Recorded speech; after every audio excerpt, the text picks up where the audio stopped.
ಮದುವೆ ಆಗ್ಲಿಲ್ಲದವಂಗೆ ಮದುವೆ ಆಗ್ಲಿಲ್ಲ ಅನ್ನೋ ಚಿಂತೆ, ಮದುವೆ ಆದವಂಗೆ ಯಾಕಪ್ಪ ಮದುವೆ ಅದೇನೋ ಚಿಂತೆ. ಯಾಕೆ ಈ ಚಿಂತೆ ಅಂದ್ರೆ ಹೆಣ್ಣು ಸಿಗುದಿಲ್ಲ ಹಂಗೆ ಹಿಂಗೆ ಅಂತ ಹೇಳ್ಕೊಂಡೆ ಅಂತೂ ಒಂದ್ ಹೆಣ್ಣು ಸಿಕ್ಕಿದ್ರೆ ಸಾಲ ಕಡ ಮಾಡ್ಕೊಂಡ್ ಮದುವೆ ಅದಂತ ತಿಳ್ಕ ಮದುವೆ ಆದೊಂದ್ 2 ತಿಂಗಳಿಗೆ ಈ ಬಡ್ಡಿ ಸಾಲ ತುಂಬುದು, ಈ ಬ್ಯಾಂಕಿಗೆ ತುಂಬುದು, ಅದೊಂದ್ ಚಿಂತೆ. ಮತ್ತೇನಾದ್ರು ಪ್ರಾಬ್ಲಮ್ ಆಯ್ತಪ್ಪ ಅಂತ ಹೇಳ್ಕೊಂಡು ಒಂದ್ ಇದು ಮಾಡ್ಕೋದು, ಇಂತ ಚಿನ್ನ ತಗೊಂಡು ಹೋಗೋ ಬ್ಯಾಂಕಲ್ಲಿ ಇಡುದೇ ಅದು ಬಾಳ ದಿವಸ ಅಲ್ಲ, 1 ವರ್ಷನೂ ಮೈ ಹಾಕೊಳ್ಳೋದಿಲ್ಲ. 2 ವರ್ಷ ಬ್ಯಾಂಕಲ್ಲಿ ಇಡೋ ಪರಿಸ್ಥಿತಿನೇ ಕಡೆ ಸುರತಿ ಗಂಟೆ ಹೆಂಡತಿ ಜಗಳ. ನಿಂಗ್ ಮದುವೆ ಕೊಪ್ಪಲ್ಲ ಎಂತ ತಗೊಂಡು ಬೈ ಅಂತ ಮದುವೆ ಆರಾಮ ಇರ್ತೀನಿ ಹೇಳ್ತೀನಿ ಅಂತದ್ದು.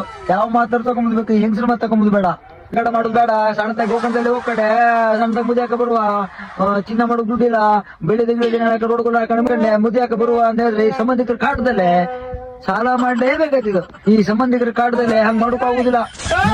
ಚಿನ್ನ ನಮ್ ಸೌರ ಮಾಡಿದ್ರೆ ಈ ಸಂಬಂಧಿಕರ ಸೌರ ಮಾಡ್ಬೇಕಾಗ್ತಿದ್ದು. ಯಾಕಡೆ ಅವರೇ ಬಂದ್ಕೊಂಡು ನೋಡೋದು ಮೊದಲೇ ಇವ್ರು ಚಿನ್ನದ ಹಾಕಿದ್ರೆ ರೋಡ್ಗಳು ಹಾಕಿದ್ರು ಅಂತ ತಿಕ್ಕ ನೋಡ್ತಿರು.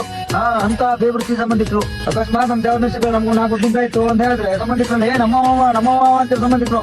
ಅಕಸ್ಮಾತ್ ನಾವು ಬಿಕೆಗಟ್ಟಿ ಹಿಡಿದ್ರಪ್ಪ ಅಂದ್ರೆ ಅವ್ನು ಯಾರೇನ ಗೊತ್ತಿಲ್ಲ, ಮೊದ್ಲಿಂದ ಹಂಗೆ ಅಂತ ಹೇಳ್ತಿರು. ಸಂಬಂಧಿಕರ ಆಡು ಮಾತಿದ್ದು.